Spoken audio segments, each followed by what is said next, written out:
before I start, I was, over the last couple of days or last week, our team here has been preparing for the event without, much sleep.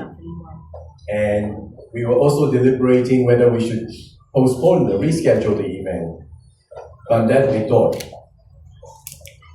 KONE is a company that keeps people flow going. Regardless of rain, regardless of earthquake, regardless of typhoon, we still need to use the elevators and escalators. And 80% of our people are actually out on the site, either at the project site today or at the service site today. They continue to work. So, rain or no rain or sunshine, our people will continue to be out there serving our customers, serving the users like yourself. So I think this is something that we decided that, hey, we should go on. And I'm so glad to see all our media friends here turn out despite the rain today. So thank you.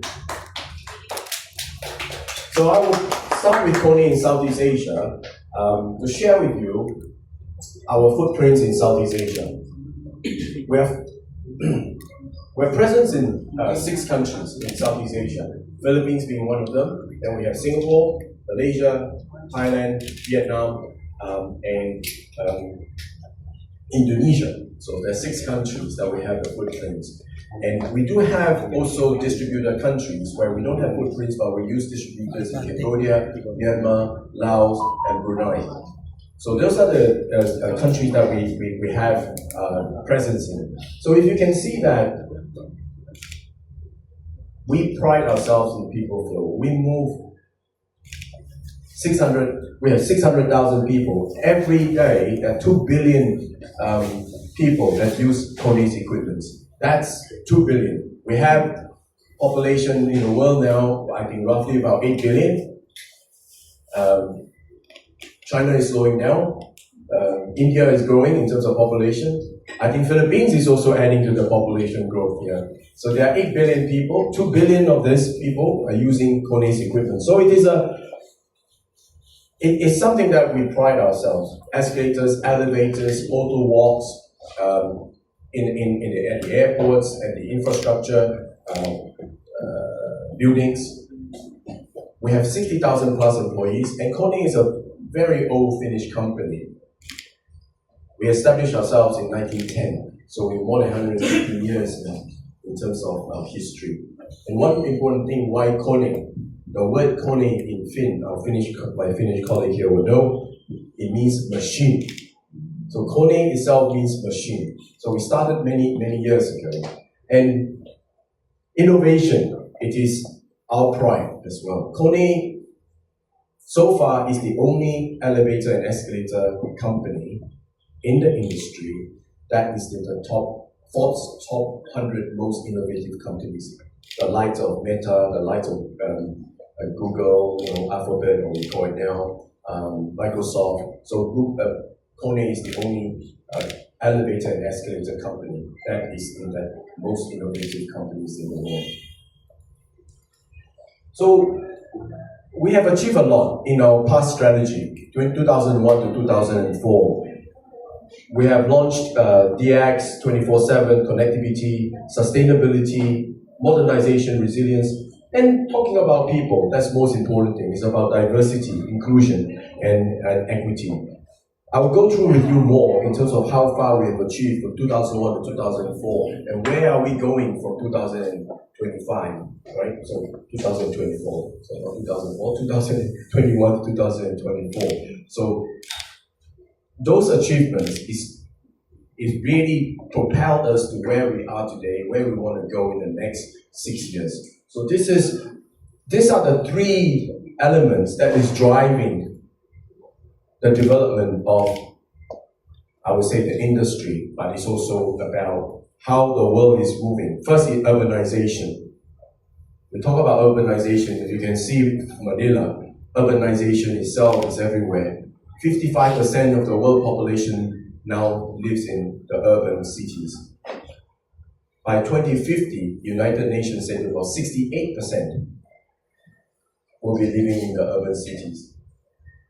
But where does this urban shift comes from? It comes from Asia, it comes from Africa. So these are the two big continents that will see a huge shift in terms of urbanization. And that's where we come in. So urbanization, technological development, digital. I think all of you know digital is where we are today. We can talk about AI, we talk about generative AI, but we want to use AI as an enabler to make the lives easier. Data connects. It means that whatever data is generated, we must use them to support sustainability, to support the way we work, to support that the people flow with our customers and users, connect with the project teams of the customers, developers, architects, connect with the facility management companies.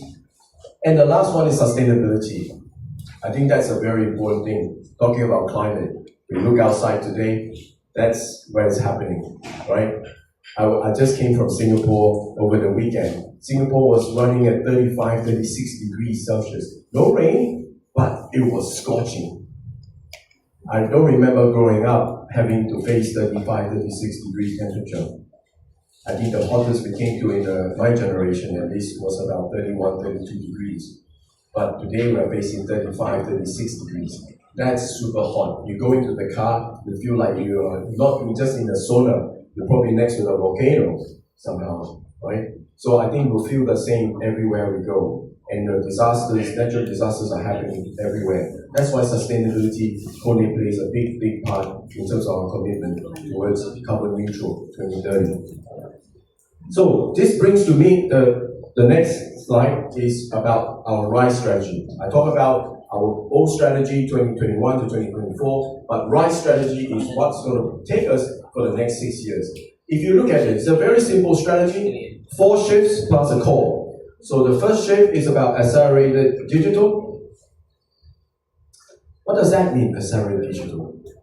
Accelerated digital means using the information through your elevators and escalators. I know that majority of us, before I joined the elevator industry, I look at elevators just a box going up and down. It's like, so boring. What's there, right? It's up and down. But if you actually go in to learn about the elevators, there's a lot of stuff inside that I find it quite interesting. So I've been stuck with the industry for 10 years after knowing more about the elevators. So for example, we have this 24/7 predictive maintenance. We launched it. We were the first one in the industry to launch it back in 2017. What does that mean? Most of the time when you drive a car, it's called preventive maintenance. But when you do a predictive maintenance, means you actually solve the problem before it happens. How does that happen, you ask me, right? I'm not an engineer by background. I'm a finance professional by background. But when you get into it, it's so interesting. For example, if you are let's say you travel to a place in London, and the building is a KONE equipment. Let's say the Shah Tower, if you know the Shah Tower is one of the very nice design.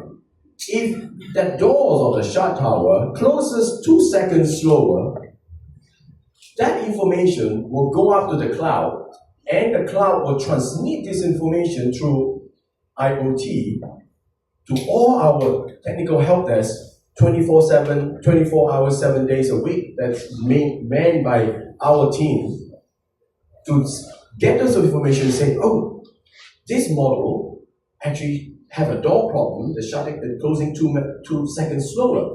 Immediately, our technical help desk will send out the information to our technicians, let's say in Manila, and say, hey guys, this specs, this model, can you go and please quickly check whether the doors having any problems? If the doors in the past, so our technical help desk will look at this site, let's say a Rockwell Center somewhere, saying, okay, this building, KONE building, same specification equipment as London, haven't had any problems with the doors before. So it's okay. The next maintenance visit, the next month, we will be doing a replacement. So it's not urgent. However, if they check that Rockwell Center, the doors have been having problems for the past 3 months, immediately we will send someone down and rectify the issue. So this is what, even though has not been a real issue with the doors. So this is what we call predictive maintenance. But this is just the beginning since 2017. But we've been using those data for more information and decision making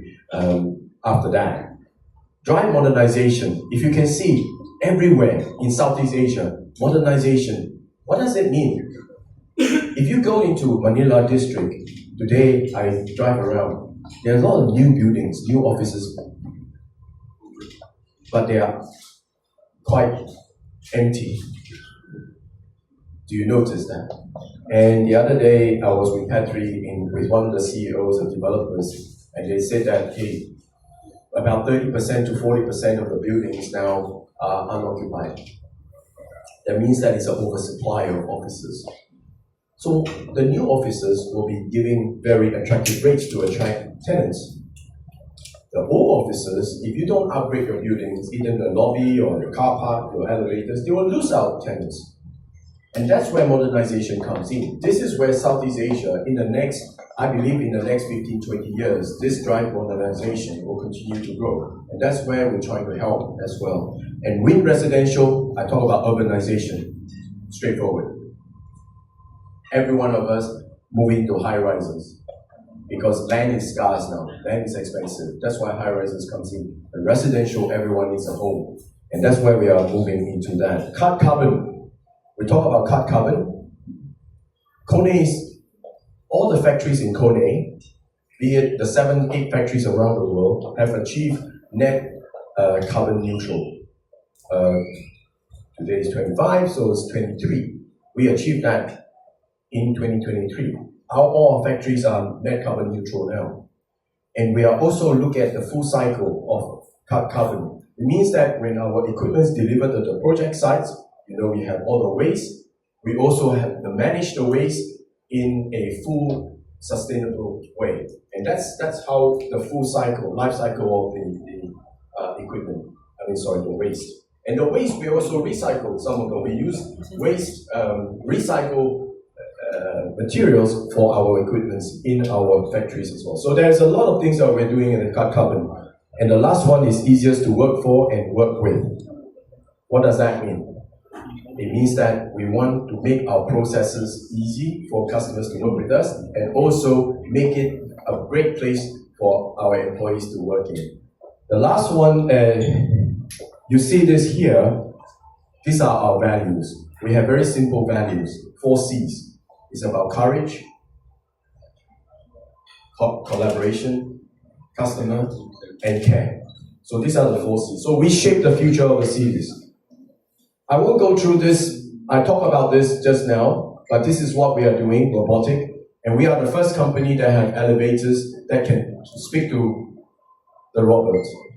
So for example, you see robots nowadays, it's just on the same floor. But our robots, our lifts can communicate with the robots to do night work. For example, office buildings. 8 p.m. we'll start having the cleaning robots to do their work, going up every floor of an office building to clean it. And when it runs out of power, it will come down, docking station, dock it, recharge, go back up to work. So the next morning, that's it, you come into a clean office. We do that for cleaning robots, we do that for delivery, hospitals. We have worked with hospitals with the 2-3 buildings in the hospitals. So we don't need the people to deliver, from one site, one building to the other. We're using robots to deliver documents as well, or medication. So those are the things that we are working with our customers. So drive modernization, we talk about it. It is something that we are focusing on. This is not just about drive modernization itself. It also linked to the shift of cut carbon. Just now we talked about the 4 shifts. Why? Because today, when we put our new equipment, new drive, into the old building, you can cut energy consumption between 30% to 60%, depending on the rise in number of stops. If it's a taller building, we can save electricity of 60% by just putting a new drive in there for the elevator. That's a huge save in terms of electricity consumption. And that helps our carbon footprint, reduce our carbon footprint. With residential, again, I talk about urbanization. That is driving it. Every country I visit is urbanization. Everyone wants to move into the cities. Even Vietnam, you look at it, the cities is very long. The country is a very long country. But You can live anywhere along the coast, but then again, a lot of people are just moving into the cities. Hanoi, Ho Chi Minh, same here, Manila. But in the Philippines, because of the number of islands, I see that there's also satellite cities everywhere because of the traffic. And that also brings in the kind of density towards the satellite cities. Cut carbon, I talked about it already. Again, I won't repeat, but it is all about loving the mother nature here, the earth, and making sure that we continue to do our part. We are committed to carbon neutral as a whole company by 2030. My boss, who's a CEO,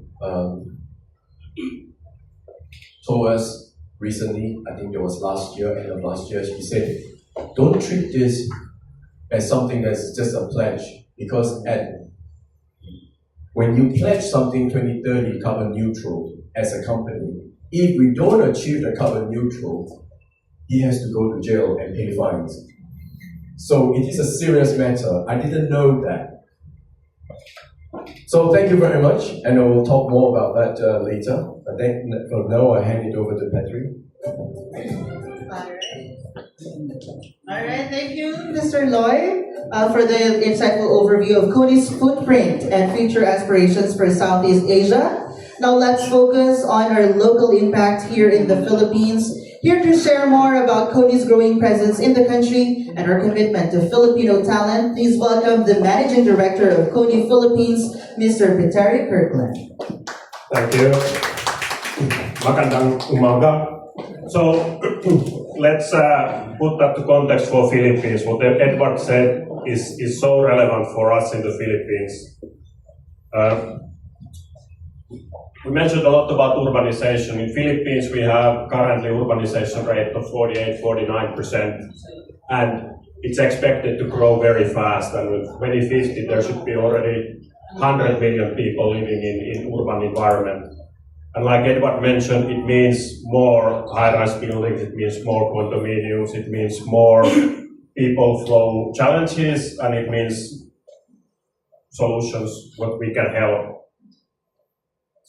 There's also this push for smart cities, and it's very happy to see that in Philippines there's already 70% of the cities are aiming to do some kind of smart cities, and more than 60% already have initiatives in place. And this is very much related what Edward also mentioned. It's about people flow, it's about digitalization, it's about sustainability. So we are very much in link with that initiative. So KONE Philippines, we have actually been here a very long time. We came about 50 years ago here as a joint venture, and in 1995 we set up like our own KONE Philippines legal entity. So we've been here a long time. We have been growing every year, and last few years even faster growth, and the growth is going to expected to be even faster. And we see a lot of good opportunities here. That's why we are investing to this KONE Academy. We have 5 offices. Our head office is just across the bridge on the Rockwell side in one proscenium. And then we have our branch offices, Cebu, Iloilo, Pampanga, Davao. We have over 300 employees, plus we use subcontractors also on top of it, but we have, and like Edward mentioned, vast majority of those people are the ones who are working on the field. It's either servicing our equipment, it's modernizing equipment, it's installing new equipment, and this facility is 100% relevant for all of those. We are working with most of the top developers, and then we work with architects, we work with general contractors, we work with facility management companies. We have more than 1,000 different kinds of customers in the Philippines. I'm going to show 5 reference projects which we have used some of these innovative products. I think everybody knows what's Okada and where it is and how big building it is, but it might be surprising to you to know how many elevators and escalators there actually is. It has more than 150 elevators and escalators. They are all KONE. So this is a very typical multi-use case where you have casino, you have hotel, you have retail, you have service elevators. So it creates a different kind of challenge for the people flow, and the expectation from customer is obviously high when you are in a high-end building like this.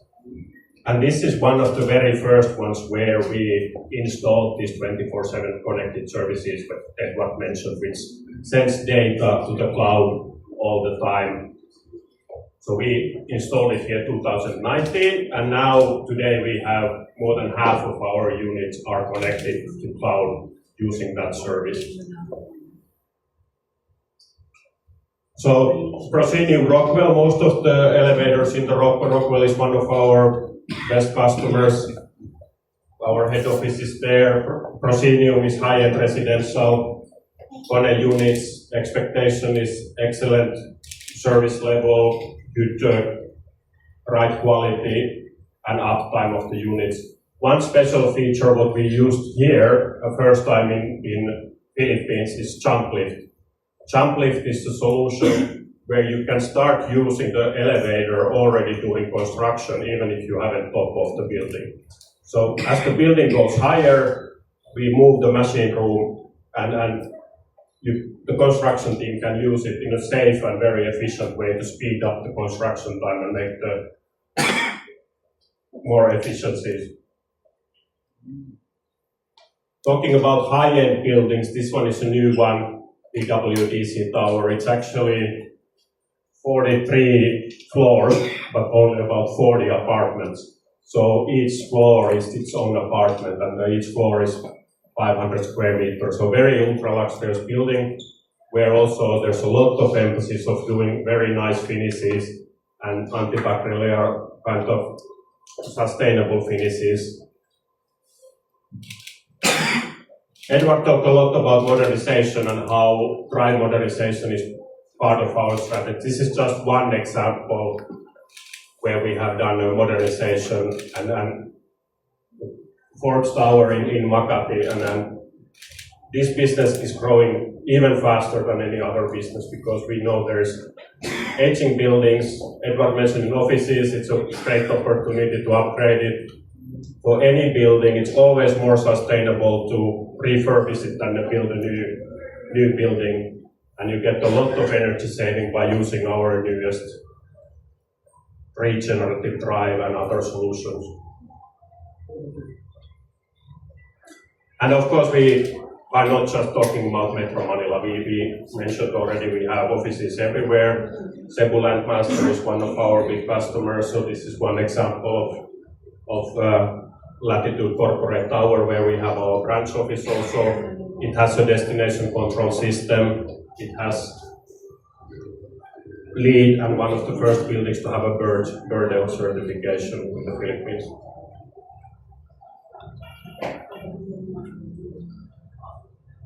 So what we commit to is for this Philippines ambition about smart city and urban growth development. And this investment to this KONE Academy is very much in line with it.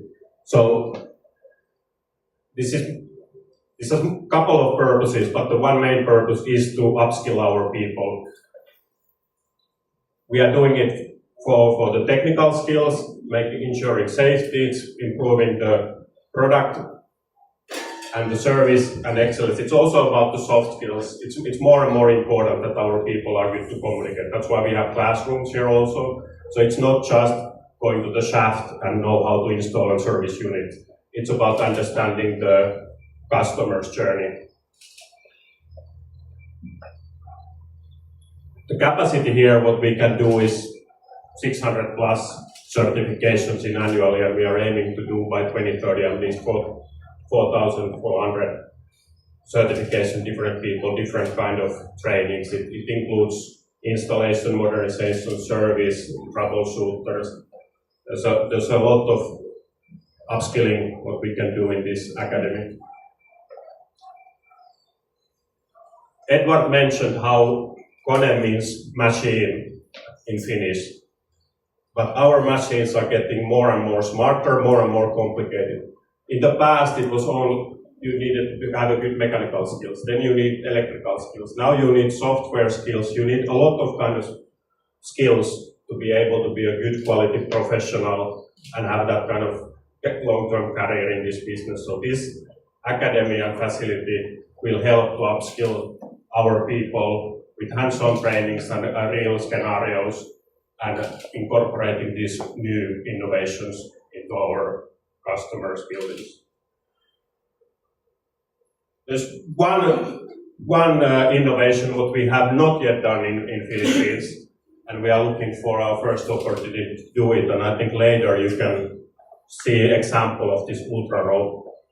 So ultra rope is one innovation where KONE is again the only one who has brought it to the market. All elevators have steel ropes normally, and you know how heavy steel rope is. When you go higher rise, it gets heavier, and it consumes a lot of energy. And at some point, it's even impossible to go higher because the steel is so heavy that you can't just make it work, it will cut itself.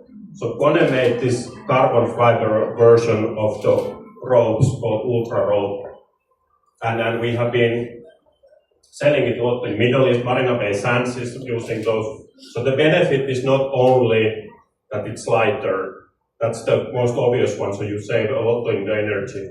But it also improves the performance because the steel ropes can have a resonance and vibration. This doesn't resonate vibration either, no matter how bad the weather is. And so it improves the performance, but it also has a way longer lifetime, at least double the normal lifetime. So it will be very good for customers in the long run. It's mostly relevant for higher rises, but there's also where you can use a little bit in the mid-rise. So this is a very exciting innovation what we are looking to also introduce in Philippines. So I think I'm just on time. Yeah, thank you so much.